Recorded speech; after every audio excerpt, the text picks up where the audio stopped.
Hi, everybody. This is Nanada Ziganse again with another session of exploring the issue of loss and dealing with it, coping with it. And today I have as my guest Maria Robinson, um, who's been kind enough to join me to talk about hair loss. Hey, Maria, welcome. Thank you. Okay. Maria lost her husband, Brian, in 2019. Um, and how long had you been married? We had been married for we were together for over 12 years, but married for roughly 2 years. Okay. Oh, wow.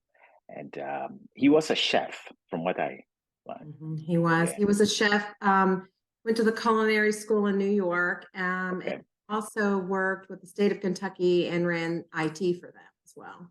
Oh, okay. So, what was his favorite dish to Uh, make?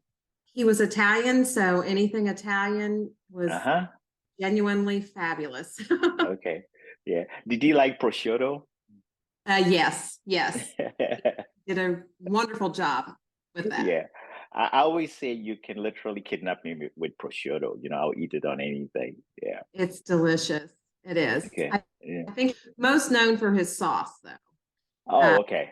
Brought down from family tradition from his grandmother, where he would continue to they would do starts and then they would Uh-huh. into the next pot and it would just continue on. So it was really good. Yeah. Oh, that's awesome. And so, what dish did he cook for you when he really wanted to, have a nice evening with just the two of you? Um, He knew that I liked salmon, so he would do salmon oh with wow. burgers. Obviously, there was always pasta involved, but Okay. probably one of my favorites that he did, like a piccata. Um, Uh-huh. really good. Yeah. All right. So, how did you meet? We met through mutual friends. Okay. We went to the same church, Southland, and a friend of ours kind of introduced us to one another. Oh, great, great. But you said you had known each other for about 10 years before that. Yes, the initial introduction was the 10 years prior to that. Okay, okay, okay, We didn't get married until a little later. So okay. Yeah, yeah. And then you were married for 2 years, and roughly um, 2 years, yes. 2 years. Did you see his end coming? Were there any warnings? No, I did not. He suffered with health issues, Mhm. and a lot of that came some depression, but no, I did not. Um, Okay, I did not see it coming. So it okay, was very abrupt and it was very tragic. He committed suicide. So it was just something that you don't ever expect to have happen to you. yeah, Yeah. yeah. Um, where are you now, in terms of grief? Um, Grief oscillates. So it oscillates between grief and recovery. And I feel like you oscillate between the two because if you're working on recovery, there's always grief that's there. So if you're taking a walk to do something for yourself, there's always a reminder somewhere in the recovery mode. And I think you have to work on how you balance that because you can very easily shift back into grief, or you can stay in recovery and try to work through that. Um, So, yeah. So when you say recovery, do you have an end point? um, I want to be the deep sorrow that overcomes someone that is in suicide bereavement. I want to overcome that because it is such a lonely place to be.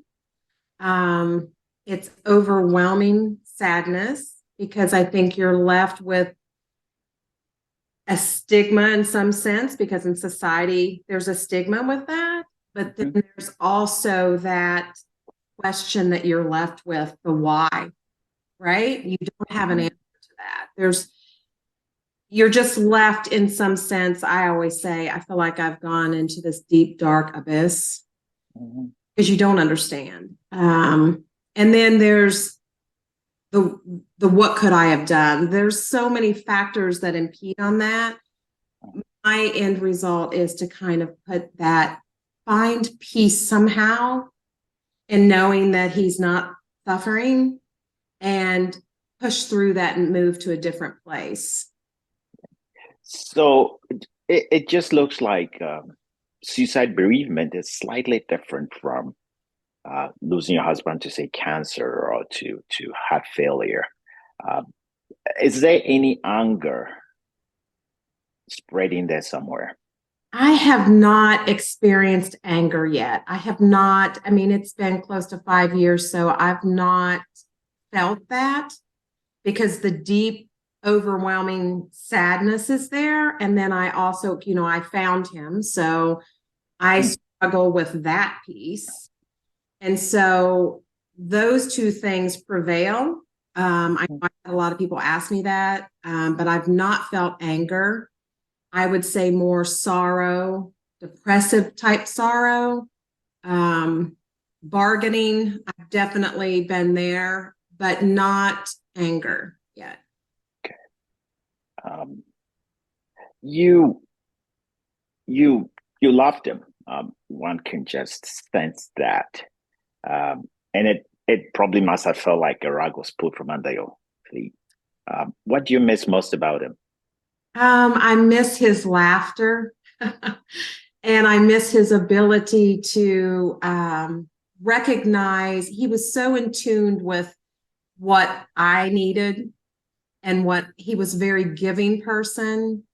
The simple things, it's like he could bring you back. We work in healthcare, so it's very intense all the time, and he recognized that. So when I hit the door, all of that kind of fizzled away because he was able to do that. There was a lot of laughter. There was joy.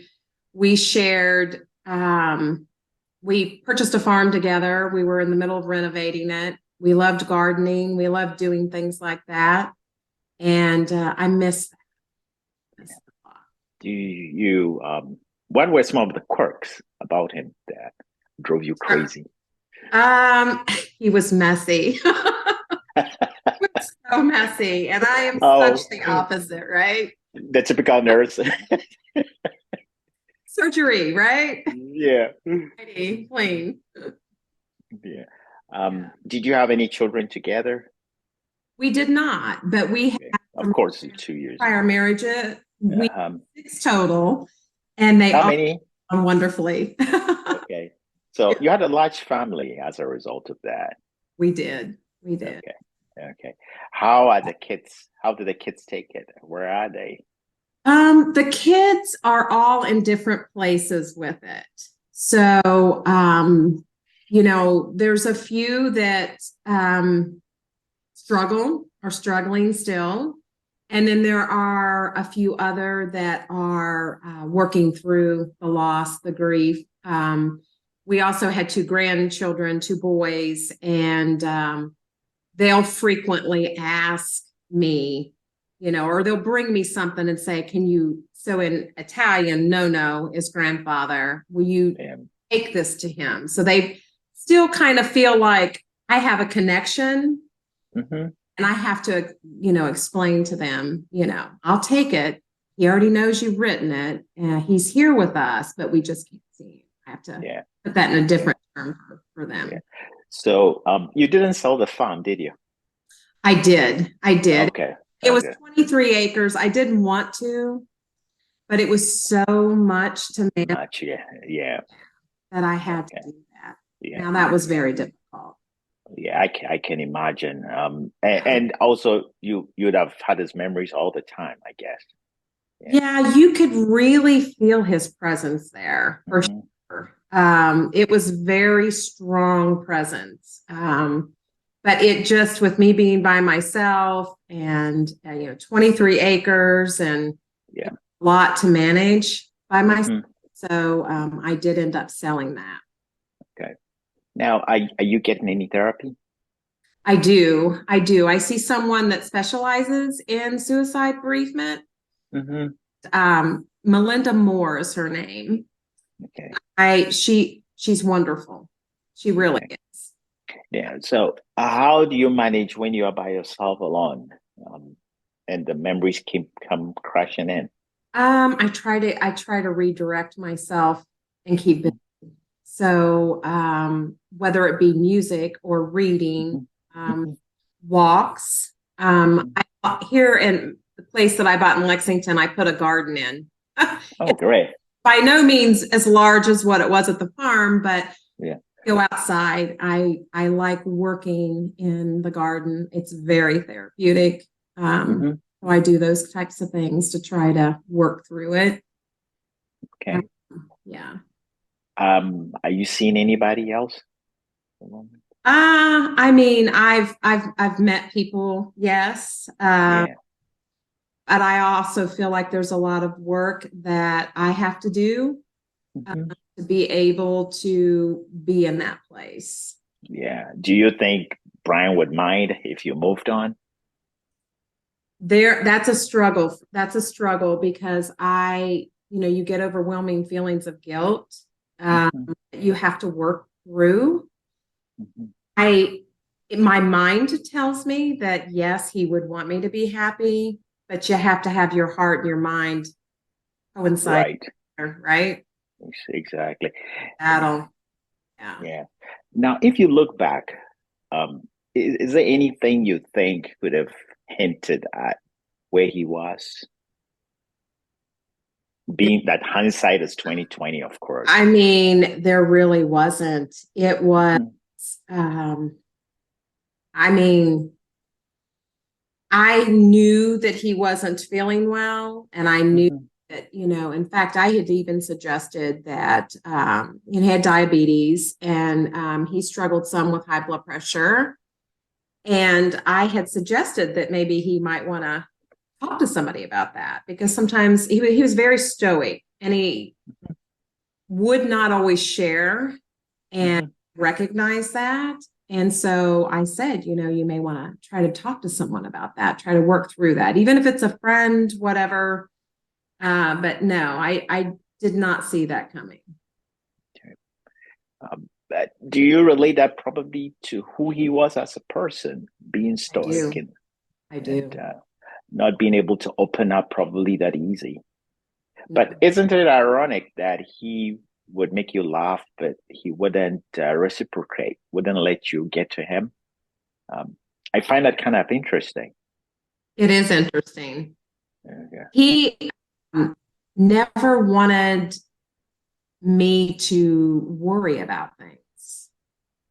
So I think there was another piece to that as well. I mean, I think he knew because I was a nurse, I could identify symptoms and signs, but to really share how he was feeling, which obviously was very poorly, I don't think he was able. I don't think he was able to do that because he didn't want me to worry It's about interesting it. how, yeah, it's interesting how sometimes even the people closest to uh, victims don't see where they are.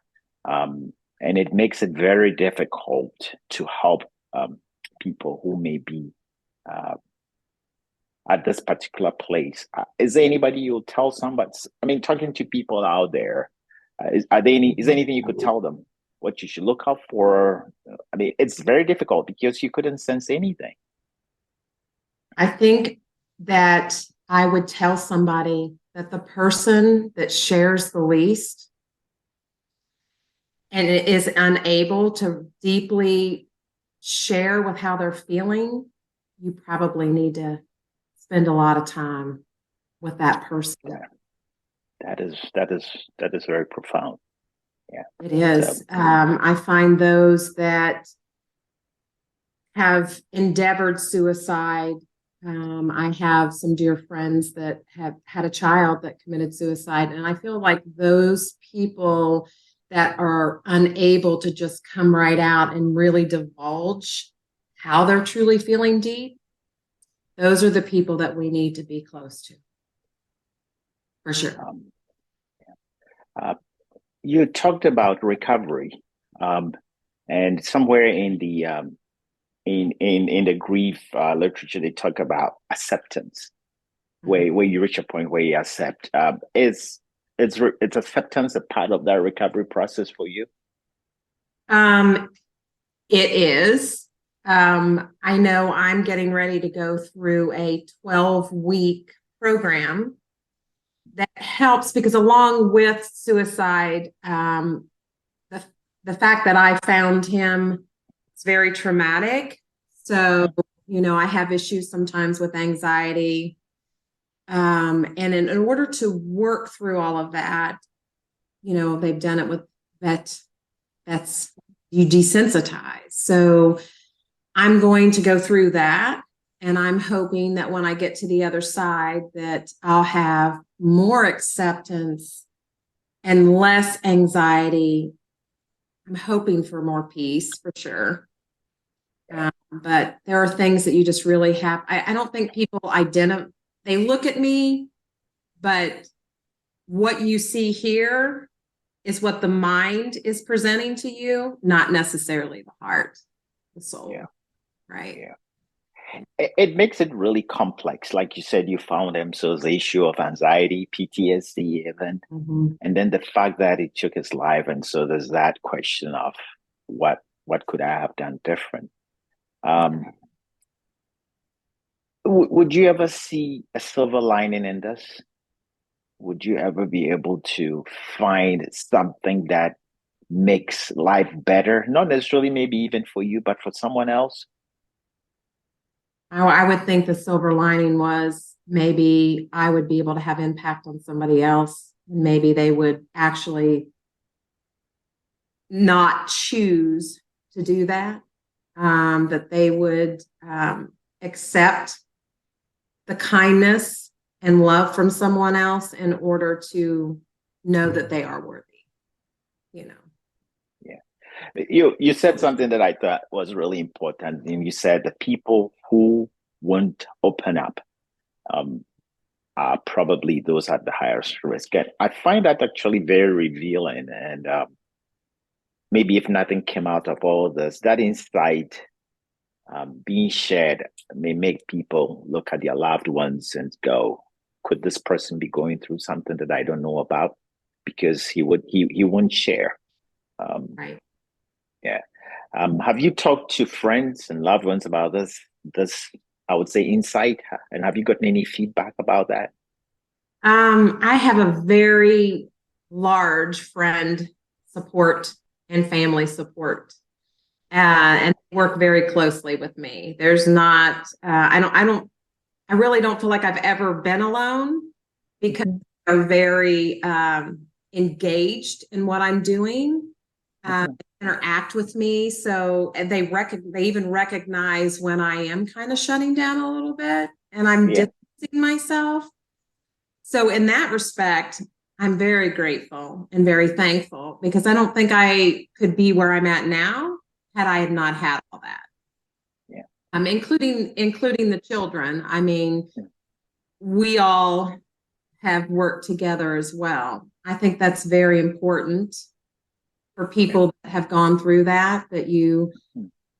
it's very hard for you to accept that.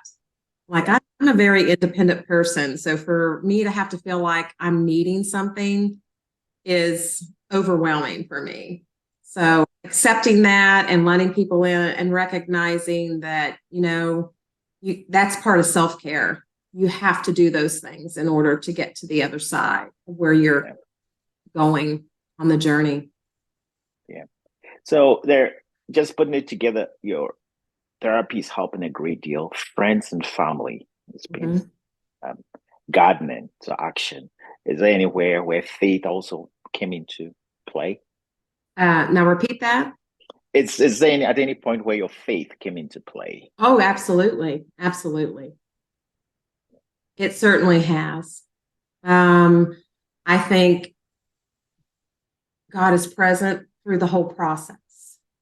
So right after I found him, I could honestly say that for the first 6 months, I don't even I don't really have a lot of recollection and memory.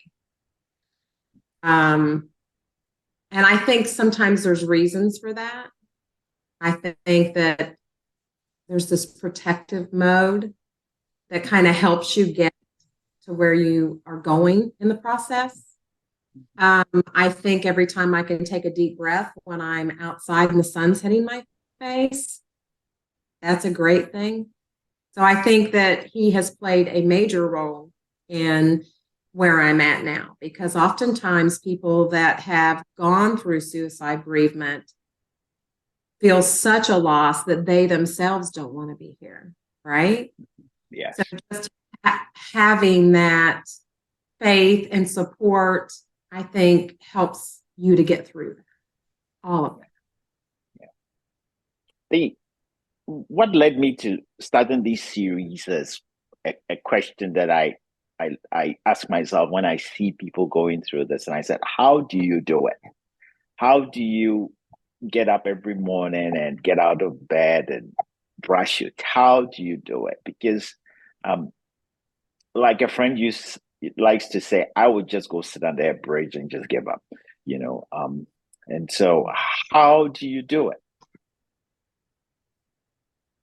Giving up is very easy. There have been moments where, yeah, I've given up. Short lived, but yeah, you just are so overwhelmed. But I think engaging in, I know it was really hard for me to go back to work. And the psychologist was like, you have to do that because that is something that you know, and engaging in a methodical routine and something that you know is going to help you continue on. And I was very afraid of that because I was like, oh my gosh, what if I have a moment and I'm going to break down? Or, I've had issues with my memory. What if I'm not going to remember? She said, I'm telling you, you will be amazed. It's going to happen. And she was right. Just getting up and going through those steps and routines and is really important when you've experienced something like this. It is part of your recovery, and it helps you to get up. Now there are times where you're tired. I mean, I experience great fatigue and being tired because sometimes it's hard to be turned on all the time, especially when you feel the way you feel inside. You do get tired. So I just take those moments and I rest. I try to rest. But yeah, it's just a process. I would say for the first 4 months, it was hard. I was a little disoriented. There's shock. I wasn't sleeping well. There was a lot that went into that. But then once I got into therapy and I started doing and really doing the work, I think that's what helped move me along. Um, does crying play a role? Crying, it depends. Okay. Crying because you are experiencing a moment that brought you great joy and you're crying from that because you're remembering it, that's good. Crying from the deep sorrow and the emptiness that you feel inside, that's not so good. And, I try to I stay with that moment for a short period of time, and then I try to push that somewhere else. Yeah. Because I think that is not healthy. At least Do not you for have, yeah, do you have a crutch? I mean, something that once you get descend into that phase, you do or say or think of that helps pull you up again. the crutch would be my children and my grandchildren. Okay. And Now, those, one of them is a dentist, right? One yeah, of your, my youngest daughter is a dentist. okay. My middle daughter is a veterinarian. Oh, wow. Yeah, they're all over the place. And what does the oldest daughter do? She actually works in management, and she's Okay. currently finishing a degree in where she's going to do corporate recruiting. So she Okay. went Okay. back. So yeah, Yeah. Wow. And are any of them in Lexington at all? my oldest is. Oh, okay. Okay. My youngest is in California, and Oh, then my that's far. is in South Carolina. Yeah, she lives in. Okay. The youngest that's the dentist is in San Diego. Okay. Now, are you from Lexington? Originally, I'm from Ohio, but I've been in Okay. Lexington for so long that Yeah. yeah, You've become a transplant like everybody else. Yeah. exactly. And Yeah. I think Brian is from New York, right? Or was from Originally from New York, yes. Yeah. and what brought him here? IBM, because he originally was Okay. IBM. So yeah. Oh, I see. Oh, so he studied in tech. Is that what he Mhm. really studied in? And then Uh-huh. And then went to becoming a college. chef. Wow. Wow, that's interesting. So at Yeah. RJ Coleman, he did both. Is that so? He did tech and also did He did some. both. Yeah. He did both. Okay. All right. That's kind of interesting. Um, what did the two of you like to do together? We love to cook. We love Oh, so you cook. Okay. listen to music. Yeah. Music, Yeah. cooking, gardening. Those were the things we enjoyed. And we did like to travel. We like Okay. enjoyed going places. Yeah. Did you go back to Italy? We did not. We had a trip planned prior to him passing, and it was a pretty big one. So we didn't get to do Okay. that. But Okay. eventually, my plan is to go Okay. Go with the kids or by yourself or by myself. Yeah. okay. Okay. Yeah. Um, do you, suicide has such a stigma in society, and lots of people don't understand it. Um, what can you say to people watching or who watch afterwards about how to look at suicide, um, and maybe from where you set ways to prevent it, reduce the impact, reduce the incidence? So I've worked through some of that from a religious or spiritual standpoint. And, you know, there have been many changes that have occurred in the religious aspect with suicide. I mean, it used to be the Catholics didn't even permit those people to be buried. Yeah. Um, right? So Yes. that's all often changed. And I feel that people need to be opened. Kindness comes in for this one, right? And love. Yeah. Uh, Yes. he was suffering. And it was a suffering that I couldn't understand, nor would anybody else be able to understand because he didn't share it. Exactly. So, understanding that and being empathetic and compassionate towards that, I think is very important. And then I'm just going to say, I think we need to be kind and I think we need to love one another. Sometimes we're so in our own heads that we don't really see right in front of us. I've really learned to stop and try to take a minute so that I can understand why is this person here, right?